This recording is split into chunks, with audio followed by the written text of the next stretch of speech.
আসসালামু আলাইকুম, কেমন আছেন সবাই? আমি ওয়ালিউর রহমান আরও একবার স্বাগত জানাচ্ছি আমার ইউটিউব চ্যানেলে।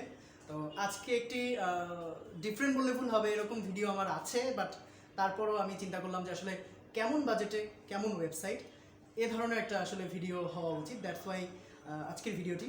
আর কেমন বাজেটে কেমন ওয়েবসাইট বলতে গেলে আমি সচরাচর যেটা বলে এসেছি, আসলে 20 থেকে 30 হাজার টাকা বাজেট না করলে আপনি ভালো কোনো প্রফেশনাল ওয়েবসাইট পাওয়ার আশা করতে পারেন না।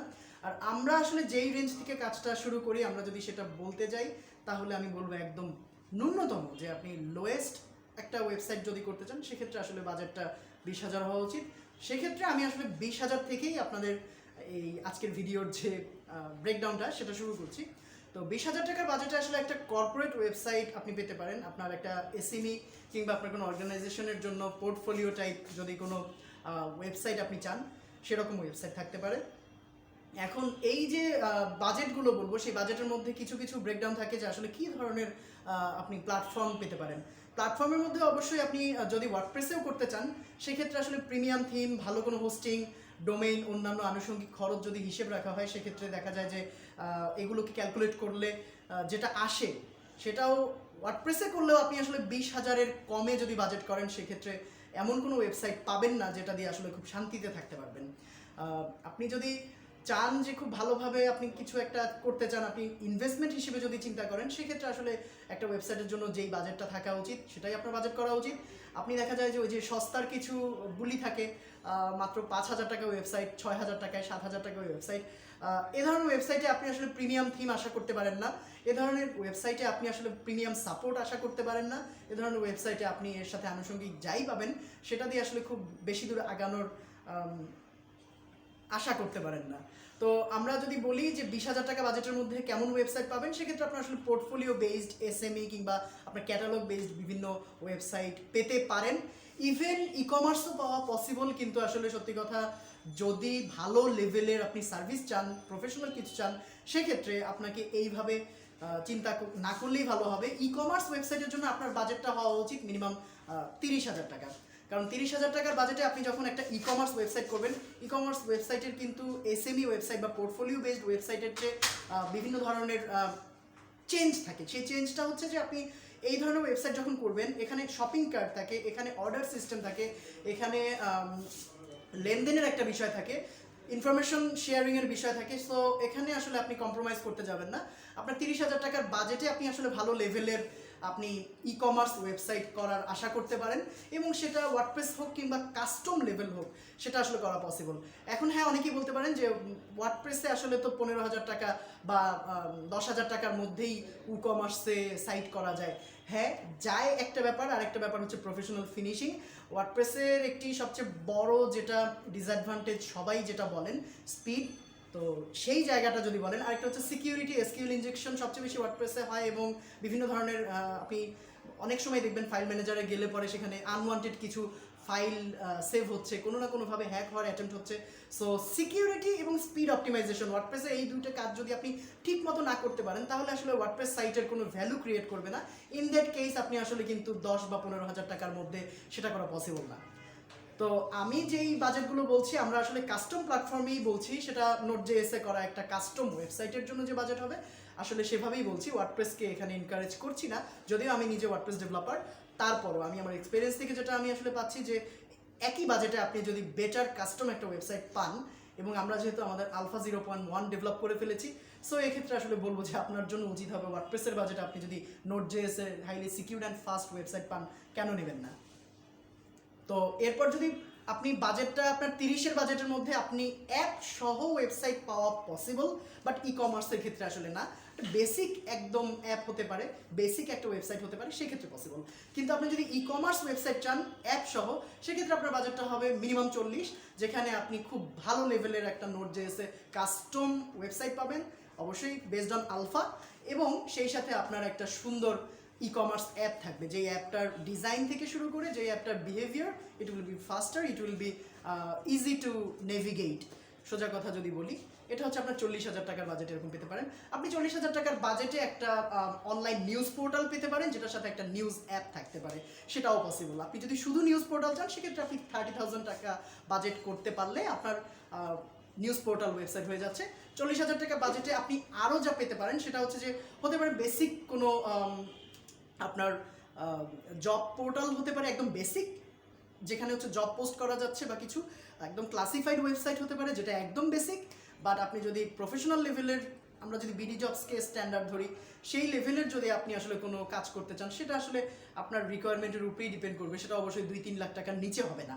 আবার দেখা যাচ্ছে যে আপনি যদি অন্য কিছু চিন্তা করেন যে আপনি জব পোর্টালের বাইরে আপনি 50,000 টাকা বাজেট করতে যাচ্ছেন, সেক্ষেত্রে আপনি কিন্তু একদম বেসিক লেভেলের একটা মার্কেট প্লেস করতে পারেন।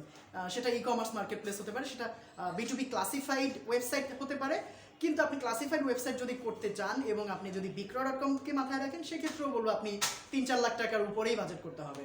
বাট আপনার মাথায় যদি থাকে যে একদম start up, in that case 50,000 টাকা is enough for starting B2B website কিংবা একটা মার্কেট প্লেস। বাট মার্কেট প্লেসটা যদি দারাজের মতো হয়, সেক্ষেত্রেও বলবো আসলে বাজেটটা আপনার 6 লাখ 7 লাখ এমনকি 10 লাখও পার হতে পারে। আপনার ডিপেন্ড করবে আসলে আপনি কী ধরনের সাইট চাচ্ছেন, তার উপরে এই ব্রেকডাউনগুলো ওঠানামা করে। তবে আপনি স্ট্যান্ডার্ড লেভেলের একটা যদি মার্কেট প্লেস চিন্তা করেন, যে এখন আসলে অনলাইন মানে অনেকেই ই কমার্সের ক্ষেত্রে মাল্টিভেন্ডর ই কমার্স তৈরি করতে চান, সাথে একটা অ্যাপ রাখতে চান, এরকম কেস হলে আসলে 1.5 লাখ টাকা ইনিশিয়াল বাজেট থাকা উচিত ভালো একটা অ্যাপ সহ একটা ওয়েবসাইটের জন্য। বাট তারপরেও বলবো আপনি যদি কাস্টমার অ্যাপ এবং আপনার ভেন্ডর অ্যাপ, সেই সাথে আপনার একটা ওয়েবসাইট, এবং সেই ওয়েবসাইটের যদি আপনার স্ট্রাকচারটা এরকম হয় যে টোটালি ভেন্ডররা ফুললি অটোমেটেড কিছু সেকশন আপনি রাখতে চান, আপনার ডাইনামিক কন্ট্রোলগুলো অ্যাডমিন প্যানেলে বেশি রাখতে চান, সেক্ষেত্রে আপনাকে বাজেট করতে হবে মিনিমাম 3 লাখ। অবশ্যই এর উপরে বাজেট হবে। এগুলো হচ্ছে সব কিছু আইডিয়া যে আপনি আসলে কীভাবে আপনার নিজেকে প্রিপেয়ার করবেন, কীভাবে বাজেট করবেন, দেন আপনি কাজে যাবেন। কিন্তু তার আগের এই ইনিশিয়াল স্টেজগুলো আপনাকে চিন্তা করতে হবে। এবং অবশ্যই যখন কাস্টম কোনো কাজ করবেন, বড় কোনো কাজ করবেন, আপনার বাজেটের স্ট্যান্ডার্ডটা কখনোই আপনি ফিক্স কোনো প্রাইসে ধরে রাখতে পারবেন না। ইন দ্যাট কেস আপনাকে আসলে চিন্তা করতে হবে যে অ্যাকচুয়ালি আমার এই ফিচার লাগবে, এই বিষয়গুলো থাকতে হবে, সেটার জন্য আসলে আমার কত হবে। সেক্ষেত্রে আমরা কাস্টম কোটেশন আপনাকে দিতে পারবো। আমাদের সাথে মিট আপ করার পরে আপনি এগুলো ফাইনাল করতে পারবেন। এরপর আসলে কমপ্লেক্স ওয়েবসাইটের কোনো শেষ নেই। আপনি মার্কেট প্লেসের কথা বললে এখানে আলিবাবা আসে, এখানে ইবে আসে, এখানে অ্যামাজন আসে, এখানে অনেক কিছু আসে, এখানে ফ্লিপকার্ট আসে, এখানে অনেক কিছু আসতে পারে। এটা ডিপেন্ড করবে যে আসলে আপনি কোন স্ট্যান্ডার্ডে কোন ধরনের ওয়েবসাইট করতে যাচ্ছেন। আর এছাড়াও আর্টিফিশিয়াল ইন্টেলিজেন্সের ব্যাপার আছে, যেটা এখন আসলে ওয়েবের ইউজার ইন্টারফেসে, অ্যাপে অনেক বেশি ইউজ হচ্ছে, এইগুলো ব্যবহার করা।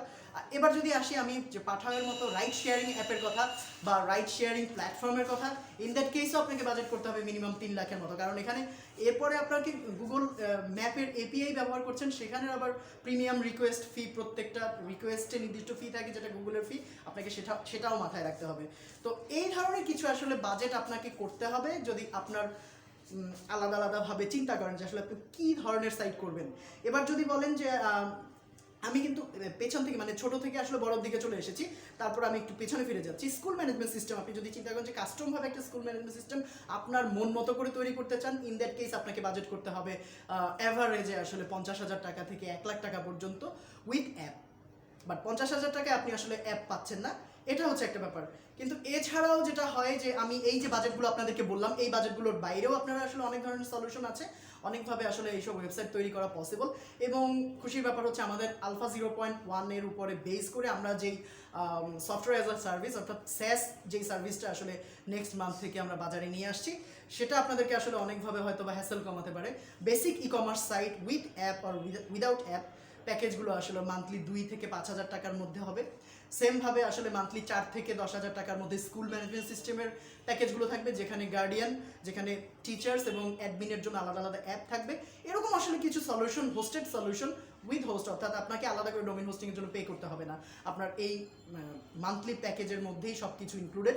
এরকম সার্ভিস আপনার জন্য ভালো হবে যদি আপনি আসলে কাস্টম এবং হাই বাজেট আপনার না থাকে, কিংবা আপনি যদি কাস্টম কিছু করতে চান সেক্ষেত্রে আপনাকে বাজেট হাই করতে হবে, এবং বাজেট হাইয়ের আসলে কোনো লিমিট নাই।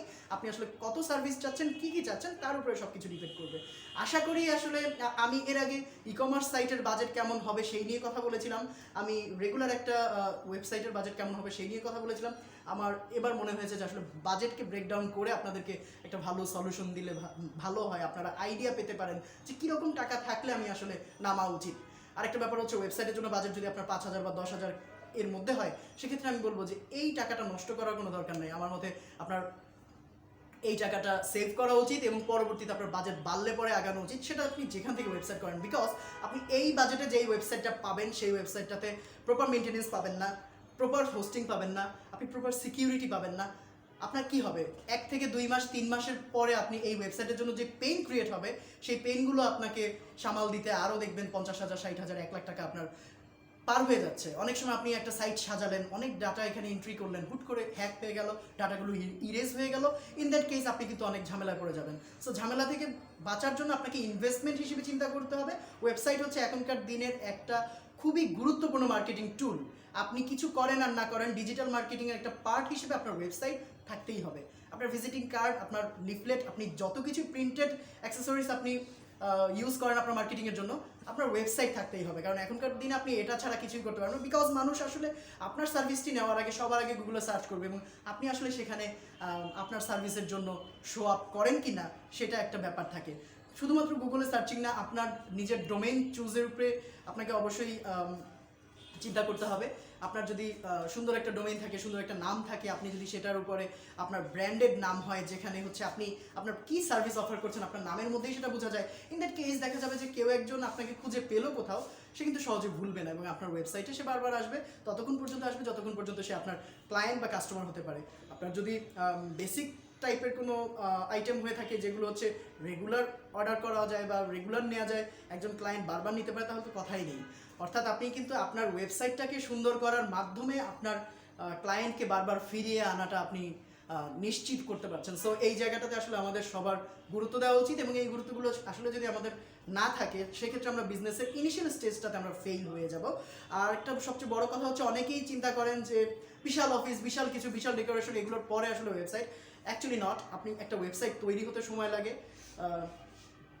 অ্যাভারেজে 2 সপ্তাহ থেকে শুরু করে 2 মাস, 3 মাস, এমনকি 4 মাসও একটা ওয়েবসাইট এবং মোবাইল অ্যাপ্লিকেশন ডেভেলপমেন্টের টাইম লাগতে পারে। আপনি এইগুলো আসলে মাথায় রেখেই কাজ করবেন। অনেকেই দেখি যে তারপর দেখা যায় যে অফিস ডেকোরেট করে, দোকান নেয় বা এই করে সেই করে, অথচ তার ওয়েবসাইট বেসড কিংবা ই কমার্স বেসড একটা সলিউশন যেখানে তার ওয়েবসাইটই দরকার। আসলে এই ক্ষেত্রে আপনার ওয়েবসাইটটাই সবার আগে। এরপর আপনি ডিফাইন করবেন যে অ্যাকচুয়ালি আপনার কোনো শোরুম, অ্যাকচুয়ালি আপনার কোনো অন্য কিছু ফিজিক্যাল কোনো কিছুর প্রয়োজন আছে কি না। আপনি যদি আপনার ওয়েবসাইটেই স্বাচ্ছন্দ্য বোধ করেন সেক্ষেত্রে তো কোনো কথাই নেই, আপনার এক্সট্রা কোনো খরচ লাগছে না। বাট আপনি এমন খরচ করবেন না যেটা আপনি করতে গিয়ে দেখা যাবে যে আপনি মূল জায়গাটাতে আপনি ইনভেস্ট করতে পারছেন না। আপনি লাখ টাকা খরচ করে আপনার ডেকোরেট করছেন আপনার দোকান বা অফিস, যেটাতে এখন কেউ আসছে না। দেখা যাচ্ছে আপনি ই কমার্স বিজনেস করছেন, কিন্তু দেখা যাচ্ছে আপনি ওয়েবসাইটের পেছনে বাজেটটা 5,000 টাকা থেকে উঠতে পারছেন না। এগুলো হচ্ছে বিজনেসের সবচেয়ে বড় বড় মিস্টেক। এই মিস্টেকগুলো থেকে আমরা আসলে দূরে থাকার চেষ্টা করব এবং যে কোনো রকম প্রশ্ন থাকলে সরাসরি আমার সাথে যোগাযোগ করতে পারেন 09463664448। এই নাম্বারে আপনারা ইমো, হোয়াটসঅ্যাপ কিংবা ভাইবারে আমাকে মেসেজ করতে পারেন এবং কনভারসেশনের এক পর্যায়ে কথা যদি বলতে হয় কথাও বলা যাবে, কোনো সমস্যা নেই। তো আজ এ পর্যন্তই। আশা করি এই ভিডিওটা থেকে আপনারা কিছুটা হলেও ইনফরমেশন পেয়েছেন এবং আসলে আমি এখন ট্রাই করছি ইনফরমেটিভ ভিডিওগুলো আপনাদের সামনে আনতে। এতে করে যেটা হবে যে আপনারা বিভিন্ন ধরনের ইনফরমেশনগুলো আপনাদের সামনে পাবেন। আরেকটা ব্যাপার হচ্ছে যে আপনারা জানেন যে আমরা লোটাস টেকনোলজি ডেভেলপমেন্ট নামে নতুন আঙ্গিকে সুন্দর করে শুরু করেছি এবং এই কোম্পানিটা আসলে আমরা যেভাবে ফর্ম করেছি এবং যেভাবে অপারেট করতে যাচ্ছি, আলহামদুলিল্লাহ so far so good. So এই মুহূর্তে আসলে যেটা আমার আসলে বলার যে আমরা চেষ্টা করছি একটা অর্গানাইজড ওয়েতে সার্ভিস দেওয়ার। তো আপনাদের যদি মনে হয় যে আমাদের সার্ভিস আপনারা নিতে চান সেক্ষেত্রে ইনভাইট করবো আমাদের নিকুঞ্জ 2 অফিসে। আপনারা অবশ্যই একবার এসে যাবেন, কথা বলে যাবেন, চায়ের দাওয়াত রইল। আর সবচেয়ে বড় কথা হচ্ছে যে প্রিভিয়াসলি আমি একা যখন কাজ করতাম অনেক সমস্যা আমি ফেস করেছি এবং সেই সমস্যাগুলো থেকে আসলে অনেক সময় বের হয়ে আসা গেছে, অনেক সময় বের হয়ে আসা যায়নি। সো আশা করব আপনারা আসলে কী রকম সার্ভিস চান, একজন ওয়েব ডেভেলপার বা একটা ওয়েব ডেভেলপমেন্ট ফার্মের কাছে কীভাবে আসলে আপনাদের কী কী ডিমান্ড থাকে সেই জিনিসগুলো নিয়ে ওপেনলি ডিসকাস করবেন। আপনারা কমেন্ট করতে পারেন কিংবা আমার সাথে সরাসরি, আমি আমার ফোন নাম্বার দিয়েছি, ইমো বা হোয়াটসঅ্যাপে আপনারা চ্যাট করতে পারেন এবং সেখানে আমাকে আসলে মেসেজ করতে পারেন যে আসলে কীভাবে এই বিষয়গুলোকে ওভারকাম করা যায়। আমি আসলে সুন্দর একটা কাস্টমার এক্সপিরিয়েন্স নিয়ে চিন্তা করছি, ক্লায়েন্ট এক্সপিরিয়েন্স নিয়ে চিন্তা করছি, যেখানে হচ্ছে ক্লায়েন্টদের অভিযোগের জায়গাটা কম থাকবে এবং সাপোর্টগুলো যেন খুব অল্প সময়ের মধ্যে আসলে দেওয়া পসিবল হয়। যে কোনো প্রবলেম, টেকনিক্যাল প্রবলেম আসতেই পারে, সেগুলো যেন সহজে হ্যান্ডেল করা যায়, এই বিষয়গুলো আসলে সামনে রাখতে চাচ্ছি। দ্যাটস ওয়াই আপনাদের কমেন্ট বা মেসেজ অ্যাপ্রিসিয়েটেড। তো আজ এ পর্যন্তই। ভিডিওটি ভালো লাগলে লাইক করবেন, না ভালো লাগলে ডিসলাইক করবেন। কাজের মনে হলে অবশ্যই শেয়ার করবেন আপনার এমন কোনো বন্ধুর সাথে, হয়তো কারো না কারো কাজে লেগে যেতেও পারে এই ভিডিওটি। আর সেই সাথে যদি মনে হয় সাবস্ক্রাইব করা যেতে পারে, এইসব কন্টেন্টগুলো আপনার কাজে আসতে পারে, দেন সাবস্ক্রাইব করতে পারেন। তো আমার জন্য দোয়া করবেন, সবাই ভালো থাকবেন, সুস্থ থাকবেন, আল্লাহ হাফেজ।